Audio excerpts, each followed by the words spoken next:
facilitador será Perú, a quien cedo la palabra, y será Chile País también, quien será el redactor particular de esta mesa. Así que Perú, como moderador, como facilitador, tiene la palabra.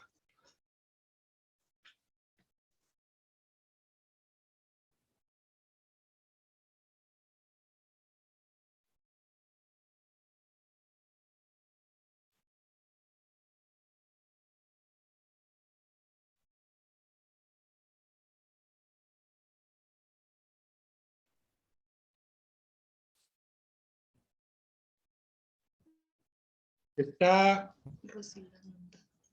Rosilda Nunta, está tu micrófono cerrado.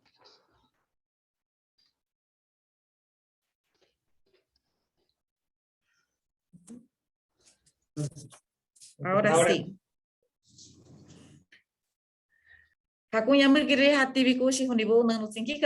Les acabo de saludar en mi idioma Shipibo Conibo de la región Ucayali, Perú. Excelentísimos ministras, ministros y altas autoridades de la región. Es para mí un honor saludarlos y darles la bienvenida a la Mesa 2 sobre apoyo a la diversidad cultural, lingüística para los derechos individuales y colectivos. Como representante del Perú, país muy diverso que posee 55 pueblos y donde hablan 48 lenguas indígenas, reconocemos que es deber del Estado garantizar los derechos de los pueblos indígenas, así como de la población afroperuana, en todos los sectores y niveles de gobierno, y que los servicios públicos se deben brindar con pertinencia cultural y lingüística. Se considera fundamental que las entidades públicas trabajen bajo un marco normativo que garantice los derechos de los ciudadanos que pertenecen y hablan una lengua originaria, teniendo como meta convivir en un país en el que reconocen los unos y otros, sin discriminación, con respeto a las costumbres y uso de su lengua materna para acceder a servicios públicos. A fin de iniciar las intervenciones, me permito recordar amablemente a las distinguidas delegaciones que el periodo de intervención es de 5 minutos por participante. En este sentido, tiene la palabra del país de Argentina el señor Tristan Bauer, ministro de Cultura. Señores ministros y altas autoridades de Costa Rica, Cuba, Paraguay, San Martín, Guatemala, Dominica, Surinam, autoridades de relatorías y facilitadores, muy buenas tardes. Toda cultura es un mapa que nos recuerda qué tareas comunes valen la pena y que nos anticipan los accidentes a sortear. No hay empresa colectiva, no hay buena vida posible sin esas cartografías que nos ligan con nuestros antepasados y nuestras luchas, así como también con el porvenir, siempre con la apuesta para alcanzar un horizonte más justo. Nos orientan tanto en relación con lo que estamos emprendiendo en el momento presente, como al señalarnos de dónde venimos y cuál es nuestra historia. La recuperación y la reestructura, la reescritura de mapas, porque no se trata de uno, sino de cientos, que se pueden unir bajo la articulación latinoamericana, popular y emancipadora, es una tarea que está en marcha, que alentamos y que podrá darle mayor sustento y realidad a la democracia. Es la forma con la que cuentan las mayorías para no dejarse doblegar y para, al expresarse, darle a la democracia una densidad de sentidos de la que sin sus voces carecería. Formamos parte de una región que cuenta con una enorme riqueza cultural que se expresa en la diversidad de sus territorios, identidades, lenguas, creencias, expresiones artísticas y formas de vida. Esa diversidad no nos separa. Nuestros pueblos están unidos por una historia común, en la que la lucha por la paz, la democracia, la libertad y la igualdad nos hermana como pueblos. Reconocer esa diversidad cultural nos fortalece, porque es el punto de partida para promover el encuentro y el respeto por el otro, propiciando la cultura de la paz para poner fin a la violencia y a los desencuentros en nuestra América, como la llamaba José Martí. Vemos con preocupación cómo discursos racistas y xenófobos se instalan en diversas partes del mundo. Estamos frente a una disputa de sentido en la que tenemos que trabajar incansablemente sobre la idea de que el interés común es el interés propio y que la solidaridad es el motor de una sociedad justa, en la convicción de que nadie se salva solo. En ese camino, nuestros gobiernos tienen la tarea de promover las manifestaciones que nacen del potencial creativo de nuestras comunidades y de apoyar la construcción de redes territoriales donde la cultura tiene la capacidad de sanar las heridas del tejido social. El compromiso con los desafíos de las comunidades junto a sus artistas y gestores culturales permite mejorar la calidad de vida, ampliar la participación ciudadana y proyectar nuevos horizontes culturales. A su vez, se requiere de la implementación de políticas públicas para el fomento de las industrias culturales, tanto porque son imprescindibles para la reactivación económica de nuestros países, como porque cumplen un rol central para la generación de sentidos. Apoyar la generación de contenidos que den cuenta de nuestra diversidad cultural en nuestras propias lenguas es reafirmar nuestra soberanía y garantizar la realización de derechos individuales y colectivos.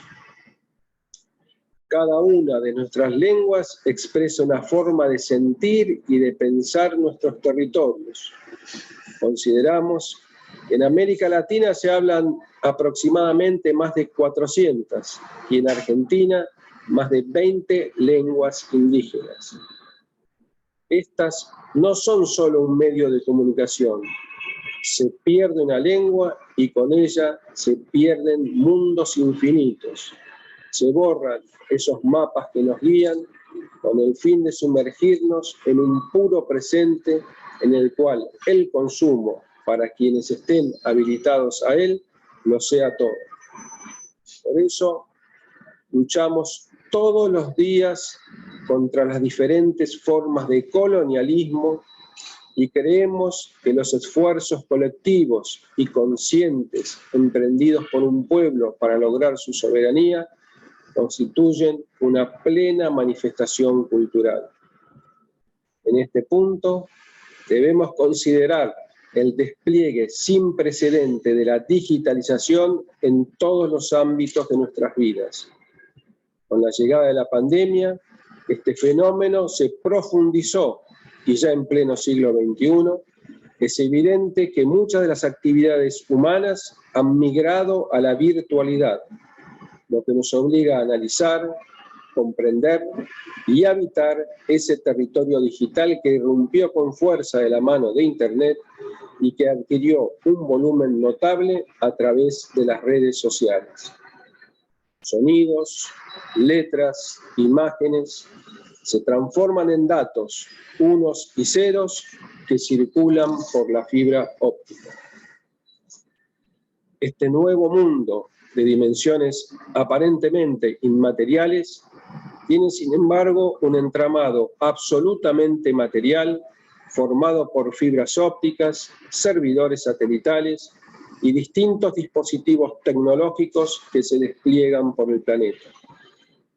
Toda esta estructura en constante transformación está en manos de pocas empresas muy poderosas que manipulan su poder con la posesión y administración de enormes bases de datos que cuentan con la más diversa información sobre los seres humanos procesada mediante inteligencia artificial casi a la velocidad de la luz. Por eso, muchos denominan hoy a estas bases de datos como el petróleo del siglo XXI. Esta preeminencia de lo digital, con la consabida creación de una nueva cadena de valor, representa un serio peligro debido a la concentración y a la manipulación de datos, pero también nos abre una oportunidad, dado el enorme potencial democratizador, pedagógico y educativo que tienen las redes sociales y la Internet toda. Comprender y tomar conciencia de que debemos ser protagonistas de este proceso y no consumidores pasivos que observan cómo circulan por esas mismas fibras la comunicación y los flujos financieros, es nuestro desafío actual. La brecha digital es un problema que expresa la enorme desigualdad de nuestras sociedades, por lo cual tenemos la obligación de establecer mecanismos que nos lleven a su rápida reducción hasta lograr su completa eliminación. En esta era, el acceso a Internet es un derecho humano y resulta vital garantizar que los pueblos, con sus propias palabras y sus diversas identidades, tengan acceso a las nuevas herramientas tecnológicas como parte de la democratización cultural que nos demanda la hora. Si algo puso en evidencia la pandemia es que las desigualdades sociales... Estimado ministro Tristán, pasamos ya más de 5 minutos. Tenemos otras intervenciones también y se le agradece por cortar su intervención, pidiendo las disculpas. Un minuto. Cierro con esto si le parece. Tenemos el desafío de encontrar fórmulas viables y realizables donde la inclusión de los sectores más postergados sea la prioridad, con las banderas de la producción, del trabajo, de la igualdad y de la justicia social. Muchísimas gracias. Muchas gracias, estimado ministro Tristán. Solo le recuerdo a los siguientes participantes, por favor, respetar los minutos. Tenemos 5 minutos a cada participante para presentar su respectiva presentación. Ahora escucharé del país de Costa Rica a la señora Silvia Durán Salvatierra, ministra de Cultura y Juventud. Adelante, por favor. Muchísimas gracias. Abrevio saludando y sumándome al protocolo ya mencionado por los colegas anteriores. Voy a citar a don Roberto Gómez de la Iglesia, un gestor cultural vasco, que dice: para innovar en el qué hace falta innovar en el cómo. ¿Qué resultados esperamos de Mundiaculto? Los resultados de la conferencia mundial tienen hoy de forma resumida 2 vertientes: trazar una hoja de ruta de las prioridades críticas identificadas por los estados y afianzar la cultura en la agenda global y el papel de la cultura para configurar las sociedades futuras. Desde Costa Rica echamos de menos, o más bien proponemos, que con miras a materializar estos resultados, en Mundiacult 2022 nos concentremos de forma prioritaria o suficiente en la creación, la ideación de mecanismos concretos, financieros y de gobernanza que sustenten estas aspiraciones. No basta decir y reiterar entre quienes estamos ya convencidos ideas, principios y fundamentos, muchos justamente herederos de Mundiacult 82, que siguen inspirando nuestro esfuerzo como gestores de política pública para la cultura y su actualización progresiva. No basta para que pasemos a ampliar de forma efectiva nuestras acciones, que logremos escala e incidencia y avancemos en nuestras prioridades. En esa dirección quiero extrapolar algunas lecciones de las que hemos aprendido en nuestro país y la región sobre diversidad y sostenibilidad en materia ambiental para repensarlas de cara a nuestros desafíos en cultura. Voy a mencionar solo un par para ajustarme al tiempo.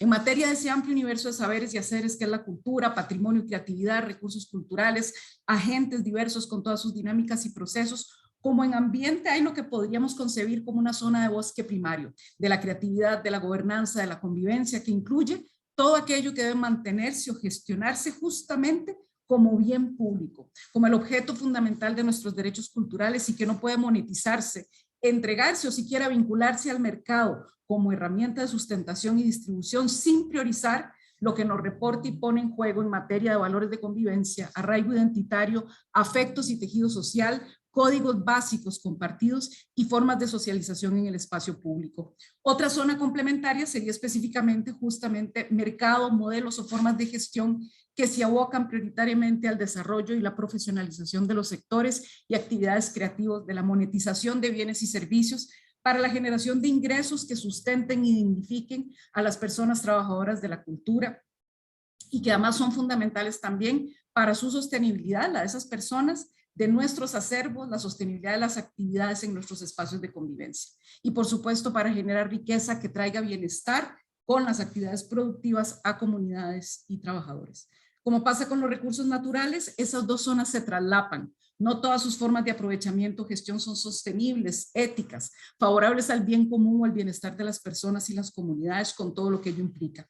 Hay procesos, prácticas y modelos que pueden resultar excluyentes de gentrificación y segregación, que son deforestadores de la convivencia y de los entornos protectores, por ejemplo, para los niños y jóvenes, como se mencionaba antes. Asimismo, hay procesos y aspiraciones de inclusión que requieren de una dotación de recursos tal que más allá de la voluntad superan en mucho lo que nuestras sociedades y estados pueden asumir y generar. A partir de ahí, lo voy a dejar en el documento que tengo aquí, están algunos de los procesos que ha hecho Costa Rica en un ambiente que creemos pueden traducirse a cultura.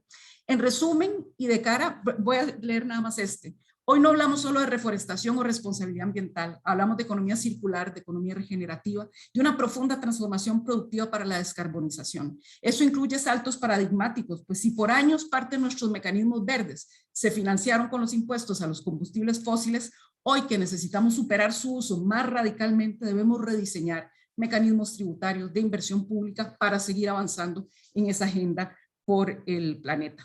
En resumen y de cara a Mundiacult, no podemos seguir priorizando solo el discurso aspiracional. Hemos de ponerle números y proponerlos cómo, con qué recursos y qué escala para que logremos efectiva incidencia. Nos sumamos en ese sentido al interés que planteaba hace unos días Uruguay, por ejemplo, sobre los marcos regulatorios y sobre todo sobre los instrumentos existentes o por crear que permitan financiar y escalar las políticas, la coinversión para la circularidad y la corresponsabilidad, con, por ejemplo, la responsabilidad con la diversidad de parte de los grandes negocios de la industria que inundan nuestro espacio simbólico y hacen cada vez más difícil la presencia y el espacio para la diversidad, especialmente de los países, comunidades y grupos de pequeña escala. Proponemos poner al frente la necesidad de diferenciar y entender las correlaciones entre las economías y modelos de gestión de la cultura, incluyendo las de acceso y gratuidad y cómo hacerlas sostenibles. Hemos de ser valientes en identificar cómo hacemos con las prácticas agrícolas o vinculadas a los bosques, cuáles son insostenibles, depredadoras, generadoras de riesgo de la diversidad, concentradoras o generaciones de condiciones que nos debilitan culturalmente. Sin números, sin prescindir de una cierta ingenuidad, complacencia o, por qué no, zona de confort, que es hablar de las buenas intenciones maximalistas, como a menudo hemos hecho en nuestros discursos y reclamos, sin claridad territorial en materia de escala, de la vocación productiva y las estrategias de aglomeración o trabajo en red, muy difícilmente vamos a pasar a tener mayor incidencia. Y finalmente, a ser vinculante nuestra agenda para otros y a ganar espacio en los ODS, sea logrando un nuevo objetivo o una más robusta incorporación en las metas y avances concretos ya existentes y en la inversión que en el mundo definimos hacer por un futuro sostenible. Gracias. Muchas gracias. Seguidamente, del país de Cuba, señor Alpidio Alonso Grau, ministro de Cultura.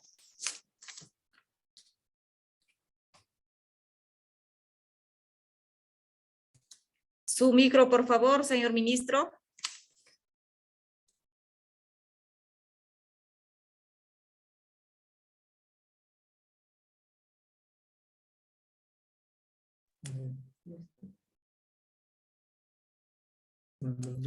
Por favor, puede desactivar su micro, por favor, señor ministro.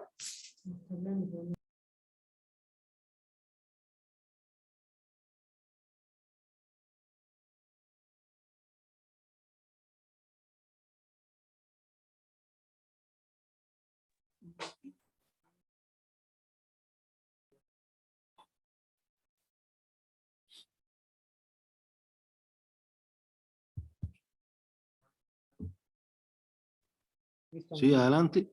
¿Se escucha? Ahora sí, señor ministro. ¿Se escucha? Bien, muchas gracias. Y buenos días a todos.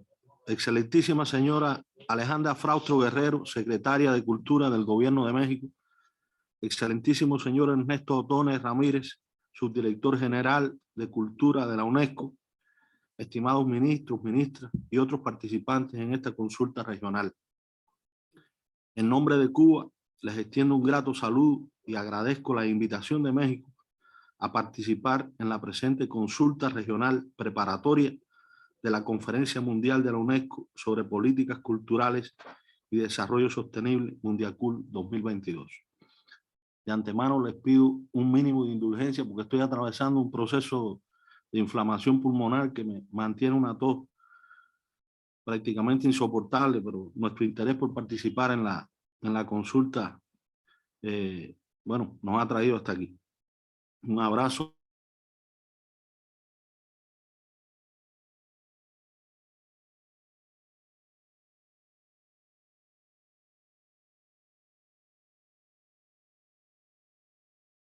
Vivimos en circunstancias muy complejas marcadas por una crisis sanitaria global que ha profundizado las brechas entre ricos y pobres y ha puesto en jaque a la economía mundial. Enfrentamos al propio tiempo disímiles retos medioambientales resultantes de los irracionales patrones de producción y consumo impuestos a nuestros pueblos. Son precisamente esos patrones los que deben ser cambiados. En nuestro caso, hemos sido víctimas durante más de 60 años de un injusto bloqueo económico, comercial y financiero impuesto por sucesivas administraciones de los Estados Unidos de América, práctica genocida que no ha hecho sino incrementarse y recrudecerse en estos 2 últimos años, aprovechando de manera oportunista los devastadores efectos de la pandemia y sus implicaciones económicas. Visto a la luz de la historia de las civilizaciones y el devenir de la cultura, el bloqueo es la negación de los más elementales principios éticos y humanistas que animaron el nacimiento y desarrollo de la modernidad. Significa una violación flagrante a los más elementales derechos humanos. Por eso agradezco una vez más la firme oposición de la inmensa mayoría de los países de nuestra región a tan absurda, unilateral e inhumana política. El bloqueo es el mejor ejemplo que pudiéramos poner como negación de la cultura de paz a que aspiramos. Estimados participantes, hace solo unos días fue presentado en el marco de la recién culminada 15ª sesión del Comité Intergubernamental para la Protección y la Promoción de la Diversidad de las Expresiones Culturales de la UNESCO, el tercer informe mundial Repensar las políticas para la creatividad, plantear la cultura como un bien público global. Este reporte forma parte de los esfuerzos de la organización para impulsar las prioridades estratégicas de los países en materia de políticas culturales que estimulen la creación artística, protejan la diversidad cultural y promuevan la inclusión social y los derechos fundamentales de todos. El documento subraya el fuerte impacto de la pandemia de COVID-19 en el sector cultural y destaca hasta qué punto la crisis mundial ha demostrado los considerables desafíos que debemos afrontar para garantizar la preservación de la diversidad de las expresiones culturales del mundo. En Cuba, en cuyo proyecto social la cultura tiene un lugar protagónico, el enfrentamiento a la pandemia patentizó el compromiso del Estado y del gobierno por garantizar la protección laboral y salarial a todos los músicos y artistas escénicos profesionales y ofrecer soluciones puntuales a otros creadores en situación de vulnerabilidad. Este esfuerzo económico, que hasta hoy supera los 1.165 millones de pesos, disculpen,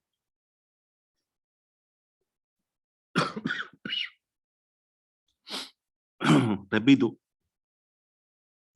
este esfuerzo económico que hasta hoy supera los 1.165 millones de pesos estuvo acompañado de un incremento exponencial de nuestros contenidos culturales en el espacio virtual, gracias al apoyo de miles de iniciativas, acciones y proyectos artísticos y de un verdadero despertar del comercio electrónico de bienes y servicios. Particularmente hermosa ha sido la respuesta de nuestros artistas, instructores de arte, promotores y técnicos de la cultura en el trabajo cultural comunitario en los barrios más desfavorecidos, en los vacunatorios y en los centros de aislamiento, donde han compartido la faena con los médicos y enfermeros en la zona roja. Esa vocación de servicio preside nuestra política cultural democrática, inclusiva, puesta en función de las mayorías y en particular de los más humildes. Esa política fundada por Fidel hace 60 años mantiene su espíritu martiano, humanista, nuestroamericano y antiimperialista en cada uno de los programas que hoy impulsa el presidente Miguel Díaz-Canel y su equipo de gobierno.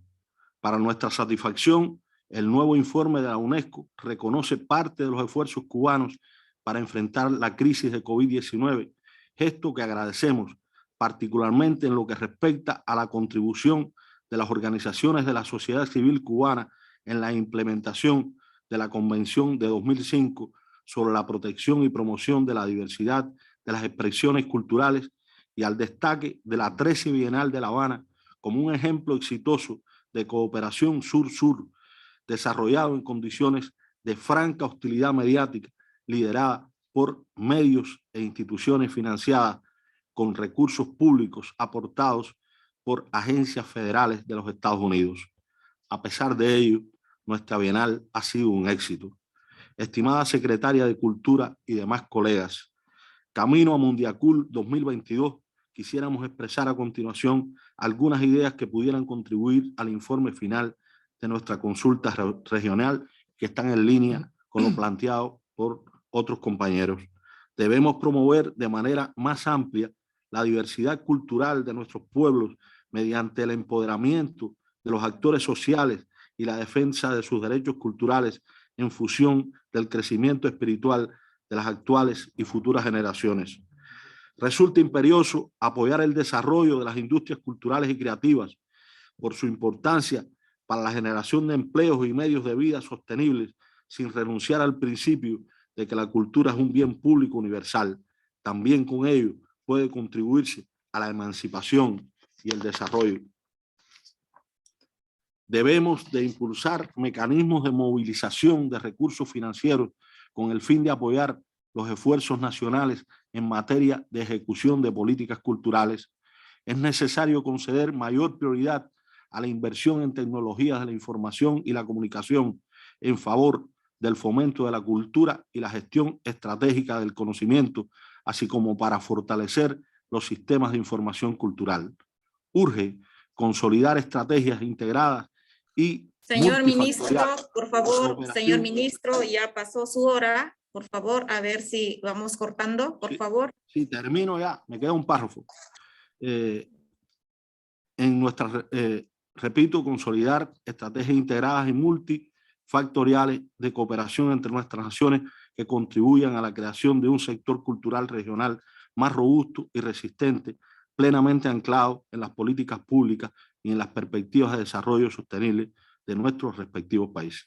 Estimados participantes, hermanos todos, América Latina y el Caribe, a partir de su multiculturalidad y de la autoctonía de sus creaciones artísticas, debería estar a la vanguardia para hacer de Mundiacul 2022 la conferencia que permita articular políticas públicas a favor del desarrollo sostenible de nuestras naciones y consagrar la cultura como fuente insustituible de bienestar y calidad de vida para nuestros ciudadanos. Sobre esta base y poniéndonos, como siempre, a su entera disposición para trabajar unidos por el bien común de nuestros pueblos, le deseamos éxitos a México en la organización de esta Conferencia Mundial de la UNESCO sobre Políticas Culturales y Desarrollo Sostenible, Mundiacul 2022. Sepan nuestro entrañable México y la UNESCO que pueden contar con Cuba. Muchas gracias. Muchas gracias. Ahora vamos a escuchar del país Paraguay, el señor Rubén Capdevila, ministro secretario ejecutivo de Cultura. Adelante, por favor. Muy buenos días, señora Alejandra Frausto, Guerrero, Secretaría de Cultura del Gobierno de México, apreciado Ernesto Tone, apreciados ministros, ministras de América Latina y del Caribe, y a todos nos acompañan en esta reunión. Es un gusto para nosotros como país compartir este espacio de consulta sobre políticas culturales de nuestra región con miras a la Conferencia Mundial Mundiacul 2022. Un evento que celebramos desde la Secretaría Nacional de Cultura por la relevancia en la necesidad de revisar las políticas culturales, las políticas públicas en materia cultural. De manera a poder adaptarnos todos juntos como región a los nuevos desafíos contemporáneos del sector cultural. Por ello también felicitamos al Gobierno de México por acoger esta organización y a la UNESCO por impulsarlo, y expreso mi mayor deseo de éxito en el desarrollo de esta conferencia. Estimados amigos y amigas, el Paraguay, así como los países de la región desde sus orígenes ancestrales, es un país pluricultural y multilingüe, que cuenta con 19 pueblos indígenas vigentes, 5 familias lingüísticas y 2 idiomas oficiales, el guaraní y el español. Y está compuesto además por un crisol de culturas migrantes y afrodescendientes que en la actualidad conforman la diversidad cultural nacional. Por tal motivo, hemos decidido aportar en esta mesa sobre diversidad cultural. En este sentido, consideramos necesario reforzar las políticas culturales que promocionen, protejan, salvaguarden y garanticen los derechos culturales individuales y colectivos de la diversidad cultural y lingüística de nuestros países, en un marco de tolerancia, respeto y reconocimiento mutuo, que nos permitan construir un futuro más sostenible, equitativo, justo e inclusivo en nuestras sociedades. Consideramos que nuestra región es portadora de una valiosa herencia, pero que sin embargo, todos los esfuerzos por salvaguardar, en especial el riquísimo y profundo acervo cultural inmaterial de que son portadores los pueblos originarios, los artesanos y artesanas, los grupos culturales minoritarios, no están siendo suficientes. En nuestro país hemos iniciado una campaña interministerial para salvaguardar estas expresiones, esta valiosa herencia. La reciente aprobación de la Ley de Patrimonio Cultural nos ha permitido la incorporación de mecanismos que protejan al patrimonio cultural. Sin embargo, es necesario acrecentar los recursos disponibles para ello. La excepcional situación generada por la pandemia del COVID-19 ha afectado en gran medida los programas vinculados a la protección y promoción del patrimonio cultural y precisamos de un especial acompañamiento de parte de los organismos internacionales como la UNESCO, apoyo imperioso cuando idiomas como el del pueblo manjuy, ceremonias como las de los Paitahuiterá, o técnicas artesanales como la del poncho paraí de Piribehuy se encuentran en peligro de extinción.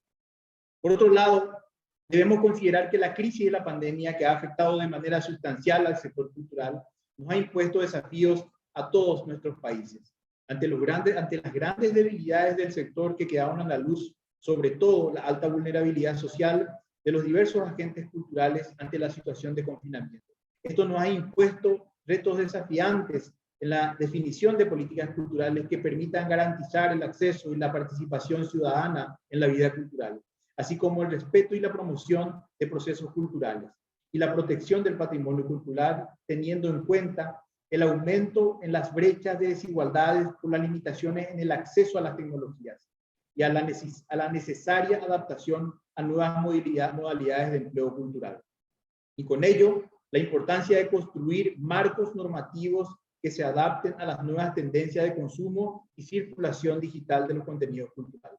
Al respecto, debo mencionar que en nuestro país se ha impulsado y fortalecido en este tiempo la articulación con los agentes culturales de la sociedad civil, la academia y el sector privado, que asumieron un rol protagónico en la construcción participativa de las políticas culturales del sector para hacer frente a la crisis.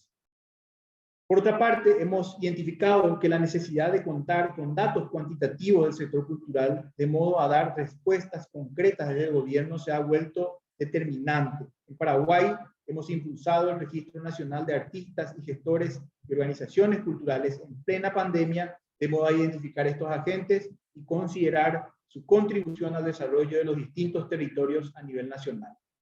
Esta herramienta además ha servido en plena pandemia para otorgar el primer subsidio del gobierno nacional al sector.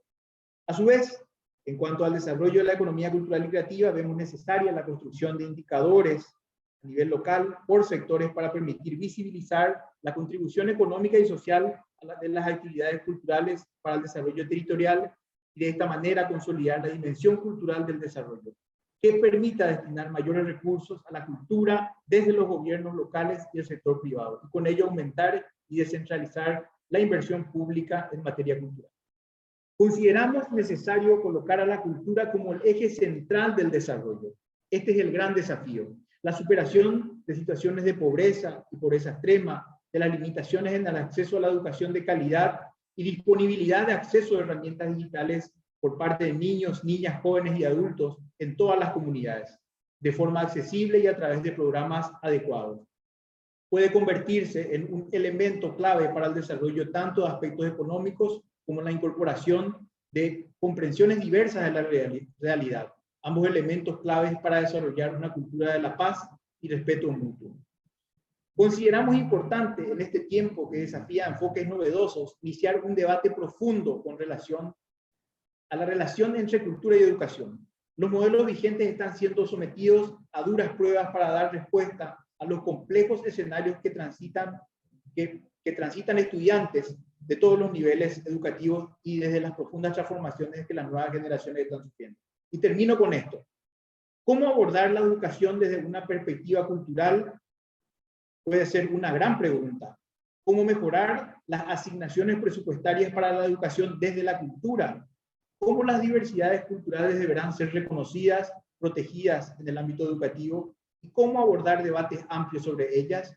UNESCO podría impulsar este debate que trasciende fronteras y puede abrir nuevos escenarios para el desarrollo. Muchísimas gracias.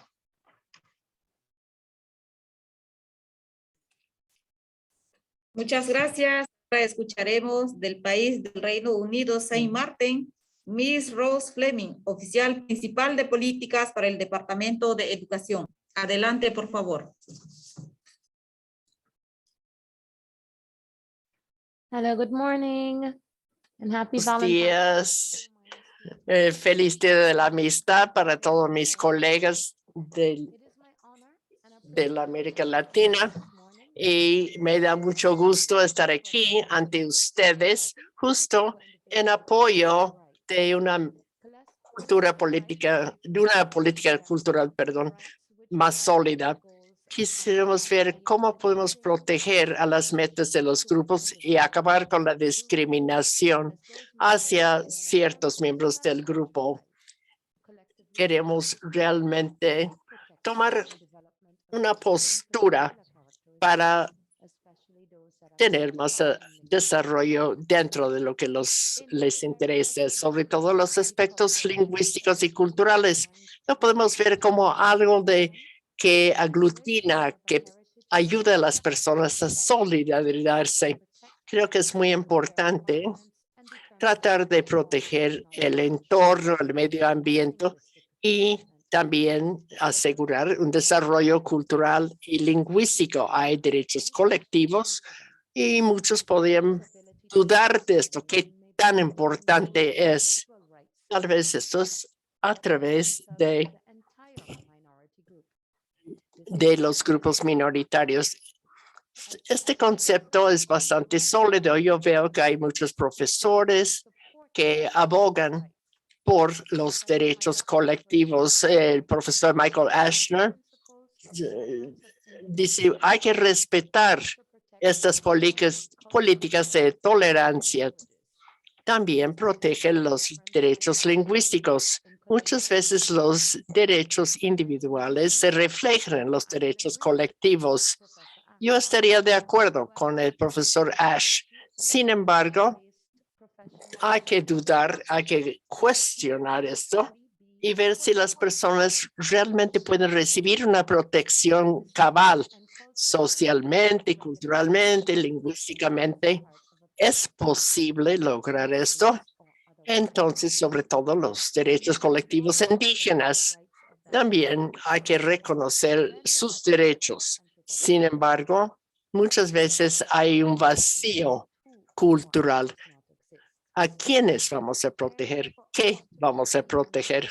Para ir más allá de la opresión, eliminar todo el concepto colonialista, la marginalización y la separación, tenemos que apoyar este concepto de que las minorías culturales no solamente quieren participar, quieren igualdad, sino que buscan la sobrevivencia de su grupo y poder continuar con sus lenguas, costumbres, herencias, etcétera. Y muchas veces entran en conflicto con las políticas del Estado y realmente nos conllevan a muchas desventajas en cuanto a las normas sociales, costumbres, etcétera, amén de sus derechos lingüísticos, no solamente a nivel particular, individual, sino a nivel colectivo.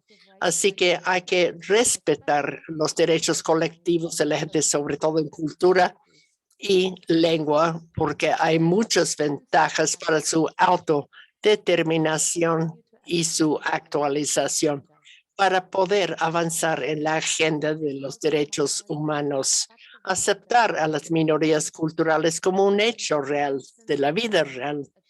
Sin embargo, hay muchos que no están de acuerdo con esto, que altera la estabilidad social también. Podemos ver que hay realmente factores muy positivos en la diversidad lingüística cultural que va más allá de las metas educativas.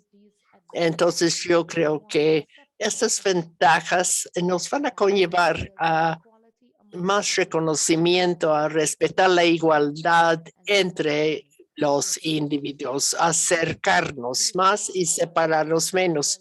Estos son nuestros puntos de vista y creo que es muy importante tomarlos en cuenta para la confección de una política cultural.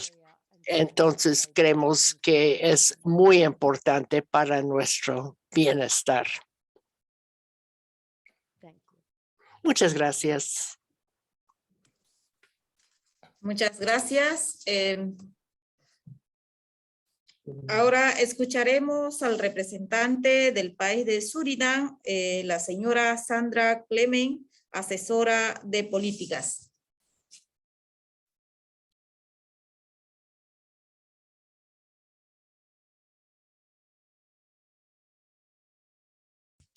Sandra Clement, por favor.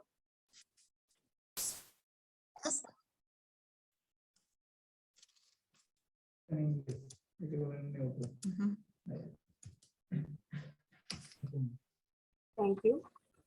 On behalf of the Minister of Education, Science and Culture of Suriname, Dr. Marie Levens, I bring you warm welcome. And I want to apologize for her not being here due other functions. There is an overwhelming evidence that children learn best in and through their mother tongues, but still millions of children around the world receive education in a different language. This is usually the dominant language of the country they live in. Realmente es el idioma dominante. En el caso de las colonias, la educación no se llevará a cabo en los idiomas locales. Por ejemplo, a través del inglés, el francés, el español, entre otros.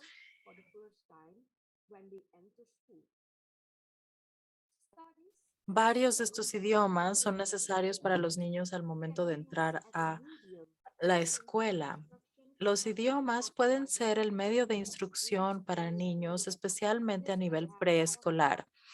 Esto podría tener un efecto positivo en términos de la autoestima, la confianza propia y la participación. Así como en otros países en la región, el idioma oficial implica una herencia colonial. Así como pasa en Surinam, en donde el inglés tiene un papel crucial en la comunicación de prácticamente toda la población, nuestro idioma oficial que fue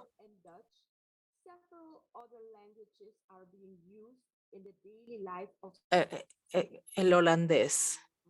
From the lush forests of the rich interior to the bustling capital of Paramaribo. There are languages Este idioma fue introducido en nuestra magnífica capital de Paramaribo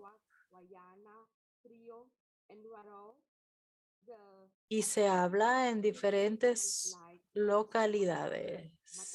Existen diferentes idiomas africanos como Saramacán, Paramacán, Octan, Boni, entre otros, y también el hindi, urdu, el chino, el japonés This is why many children in y school el libanés. Y por esta razón, muchos niños en la escuela son multilingües y, sin embargo, utilizan únicamente el idioma de la escuela. Perder idiomas implica perder historia y percepción. Esto y también la voluntad del gobierno de Surinam de proveer educación para todos, como lo establece el artículo 26 de la Declaración de 1948 de Derechos Humanos y como parte de los Objetivos de Desarrollo Sostenible al asegurar una educación incluyente, equitativa y la promoción de oportunidades para todos han sido la razón por la cual la Secretaría de Educación, Ciencia y Cultura de parte del gobierno actual instauró un Consejo Nacional de Idiomas llamado NTS. Una vez más la intérprete se disculpa, el audio es muy malo.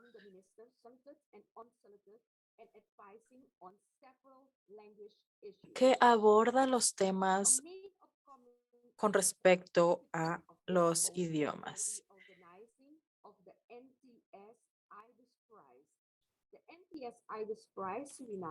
El NTS está organizando un evento en términos de textos de surinamés, involucrando diferentes expresiones de naturaleza artística, ya sea artes escénicas e incluso cine.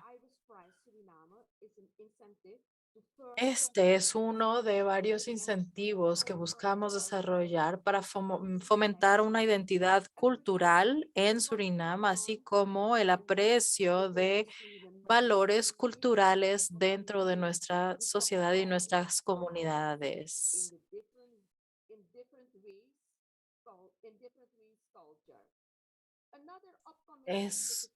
Otra actividad por venir es la introducción de multilingual in Suriname, especially in the hinterland, where the main language is Dutch up to now. Objective of the NTB and el objetivo del NTB y de la LE es la preparación de los niños para su educación secundaria y superior y también en algunos casos revitalizar nuestras lenguas, nuestra diversidad de la cual estamos tan orgullosos. Muchas gracias.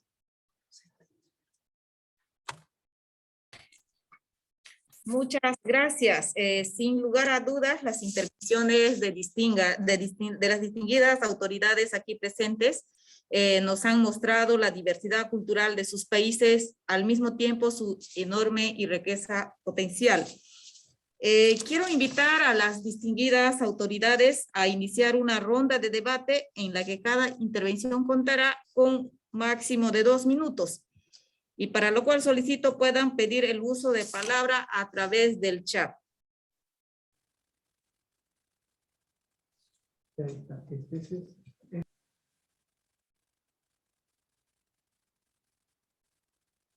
Está pidiendo la palabra Debra de Jamaica.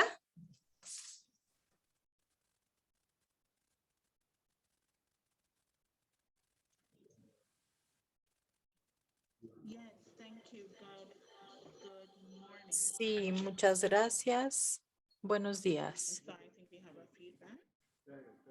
Me parece que hay un eco aquí. Buenos días. Jamaica está muy feliz de ser parte de estas discusiones el día de hoy y ciertamente nos gustaría agradecer, al igual que todas las personas que ya han intervenido, a nuestro organizador México, y les agradecemos por estas prácticas, que este evento que seguramente tendrá discusiones muy fructíferas. En términos de los derechos individuales y colectivos lingüísticos, en Jamaica tenemos a varios pueblos que se han conjuntado en nuestra isla. Nosotros representamos un conjunto de personas de origen asiático, de la India, de China, entre otras regiones. Y esto implica una mezcla de creencias. Reconocemos el valor de la diversidad lingüística y de las lenguas diversas, especialmente en nuestro territorio. Nuestra propia lengua es una mezcla de inglés, tiene elementos del español y de otras lenguas también. Es un idioma de paz y de resistencia y de convergencia de todos los sectores de nuestro país. Ciertamente el trabajo de nuestra unidad lingüística en la universidad ya se ha establecido como algo sin precedentes. Debemos entender que el valor de las lenguas indígenas que han sido minimizadas y han resultado en discriminación deben tener su lugar adecuado en nuestras vidas. A través de ello, promoveremos la inclusión de nuestros pueblos. La inclusión y la diversidad lingüística son elementos que deben considerarse para definir nuestras estrategias a futuro. Muchas gracias.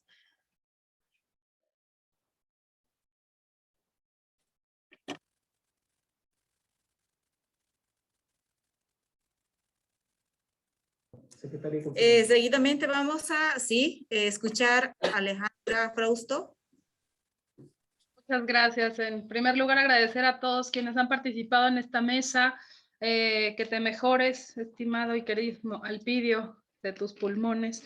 Voy saliendo de lo mismo. Creo que el asunto de la diversidad, como bien lo marcó Tristán en un inicio, y quienes han tomado la palabra en esta mesa, debe de cambiar la visión por completo de las políticas culturales. Si bien nuestras políticas reconocen la diversidad, durante mucho tiempo fue asumida esta diversidad como motivo de exclusión, de racismo, de discriminación en nuestros países y en las naciones. Nuestra región es una de las más diversas a nivel racial, a nivel lingüístico, y por eso se impulsó este esfuerzo del decenio de las lenguas, porque el 2019, ustedes recordarán, fue el año de las lenguas indígenas. En un año realmente una política pública no se puede profundizar, no se puede lograr un cambio real al respecto. Al haber firmado como países miembros de la UNESCO esta declaración en Los Pinos, aquí en México, y agradecemos como siempre a UNESCO por haber pues detonado este decenio, creo que juntos podemos hacer algo al respecto, ponerle un valor frente al trabajo, ponerle un valor económico frente al reconocimiento político. Pongo dos ejercicios rápidamente.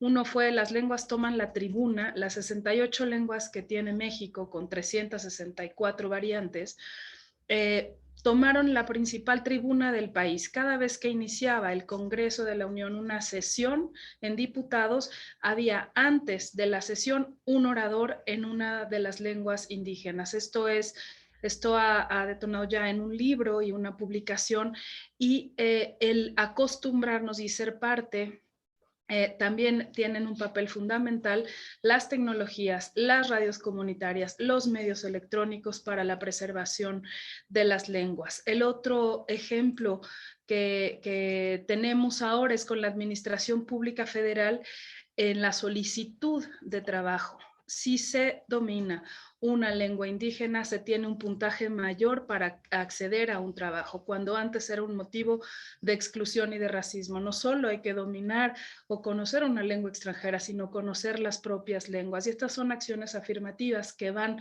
colaborando a reconocer la diversidad lingüística como un motivo de valor también económico. Y en el caso de los derechos colectivos, esto es fundamental porque poco se entiende en algunos países que aquellos elementos culturales, quien detenta un derecho no sea un individuo, un derecho creativo como un derecho de autor, sino una comunidad. Ya estamos hablando de indumentaria, estamos hablando de cultura alimentaria, estamos hablando de medicina tradicional y de muchos otros elementos que representan nuestras culturas. En el tema textil, México ha sufrido, como varios de sus países, no se diga también de la región de África y Asia, de plagios, de marcas internacionales que se apropian de nuestros símbolos y de los textiles que están produciendo comunidades que están vivas, comunidades que desde su diversidad pueden detonar su economía. Ya nos demostraron que los mercados internacionales están abiertos, acudimos a ellos para que a través de prácticas coherentes, éticas, se pueda hacer parte de un movimiento económico mucho mayor. Las comunidades están al centro, si ellas están de acuerdo, ellas deciden formar parte de esta plataforma que se llama Original. Es un proyecto que tenemos en México y que vamos a compartir con ustedes también para que demos la posibilidad de que se vendan originales y no copias, y que las comunidades artesanales que están siendo productoras de todos estos bienes se beneficien de manera económica. Y no estamos hablando solamente de una cuestión económica, es el reconocimiento a una cultura que está viva, a esas raíces de las que provenimos y esas civilizaciones de las que provenimos y que están vivas y que tienen que hablarse de frente al mundo en las mejores circunstancias. Ponemos también en la mesa esta posibilidad para nutrir las herramientas de derechos colectivos. Hay un buen trecho que caminar en el tema legislativo y en el tema de instrumentos internacionales para esto, pero estamos tratando de construir una buena práctica al respecto de los derechos colectivos y agradecemos siempre el acompañamiento de UNESCO para esto. Es todo, gracias. Muchas gracias, y no habiendo más participantes que quieren hacer el comentario, y en la línea de lo discutido el día de hoy y para finalizar esta enriquecedora reunión, solicito muy atentamente que el relator de esta sesión proceda a leer las conclusiones a las que se arribó esta mesa. Muchísimas gracias a todos. Muchas gracias a todos. ¿Me escuchan bien? ¿Escucha bien? Se ¿Aló? escucha bajito. ¿Me escuchan? ¿Sí? Ahora sí. ¿Ahí mejor? Me acerqué más al micrófono. Muchas gracias. Soy Rodrigo Backhorn de la Delegación de Chile ante la UNESCO. En general, primero queremos agradecer a todas las delegaciones y a todas las autoridades, ministros y ministras, representantes de los ministerios de culturas que han participado en esta mesa. En general, nuestra región tiene una herencia común, una herencia de diversidad cultural enorme, reflejada en sus expresiones artísticas, lenguas, prácticas culturales, en sus razas, aunque sin duda compartimos una historia y muchos desafíos, ¿no? En ese sentido, entendemos que aún en la región se lucha contra algunas formas de colonialismo y los pueblos originarios deben avanzar y deben trabajar para una integración en cuanto también a la expresión de sus culturas, ¿no? En ese sentido debemos cambiar los patrones también con los cuales nos relacionamos ante los distintos pueblos. Hay que priorizar cómo podemos sobrellevar de manera directa y con objetivos claros y escalar políticas. Hay que cambiar la visión sobre las políticas culturales en cuanto a las lenguas y a las culturas de los pueblos originarios. Como recién decía una colega, hay que poner valor a las lenguas. Las comunidades deben estar al centro de los proyectos que se realicen. También los países resaltaron la cultura como un bien público, la cultura como el eje central del desarrollo, promover la diversidad cultural y las industrias culturales y creativas. También fue un elemento importante que se resaltó en la discusión.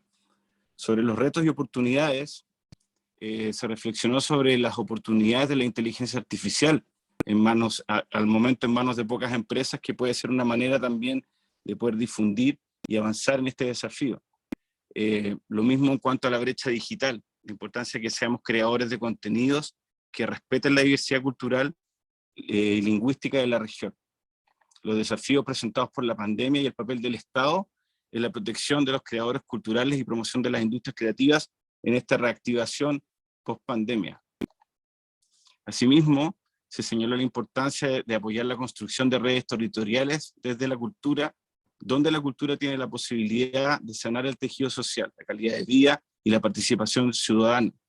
Se plantea la necesidad de una estrategia multifactorial regional en materia de cultura. Asimismo, la importancia de identificar los agentes culturales para el desarrollo de la economía cultural y creativa y la relación entre la cultura y la educación. Otros países resaltaron la importancia de proteger la diversidad y el patrimonio medioambiental, que puede gestionarse como un bien público. Asimismo, la protección de los derechos colectivos fue un elemento importante a proteger. Algunas ideas también que también estuvieron presentes en la discusión de la mesa es cómo poner valor a las lenguas, cómo proteger el medio ambiente y asegurar el desarrollo cultural, cómo realzar nuestro enlace con el pasado para señalarnos de dónde venimos y nuestra historia, y también hacia dónde los pueblos quieren ir. La creación de nuevos mecanismos que puedan solventar las ideas culturales. Hay que implementar, como ya lo dijimos, la tecnología para actualizar el trabajo sobre los sistemas culturales. Es necesario hablar sobre economía circular y regenerativa, y que existan marcos normativos que se ajusten a los flujos actuales de bienes culturales. Finalmente, algunas recomendaciones es hacer vinculante esta agenda en el marco de la Agenda 2030 y ganar espacios de los ODS. Se propone avanzar en marcos regulatorios para financiar estas políticas. Sin financiamiento es muy difícil avanzar. Y vincular las políticas de protección al medio ambiente con inspiración a las políticas culturales. Asimismo, se sugiere y se motiva a que los estados garanticen una educación en lengua materna. Sobre la educación también hubo algunas reflexiones, por ejemplo, cómo abordar la educación desde una perspectiva cultural. La diversidad cultural debe ser reconocida a través de la educación, eliminando la marginalización, considerando los conceptos que utilizamos al hablar de los pueblos originarios.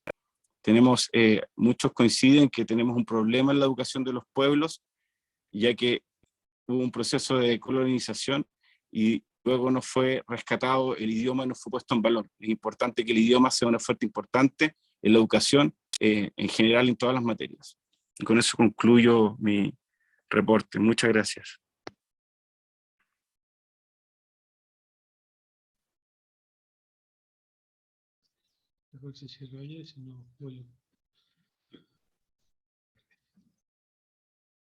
Muy bien, pues agradecemos a Perú tan fantástica moderación de la mesa, y a Chile esta relatoría que se suma a las de las mesas. Y si les parece bien, vamos con mucho tiempo de ventaja y podríamos darnos una hora, que está programada a hacer una pausa de una hora para la comida, y podríamos volver justo a las 13 horas en punto, horario de Central de México, y nos vemos hasta entonces. Muchas gracias. Muchas gracias. Excelente. Gracias a todos, a todas. Hasta pronto.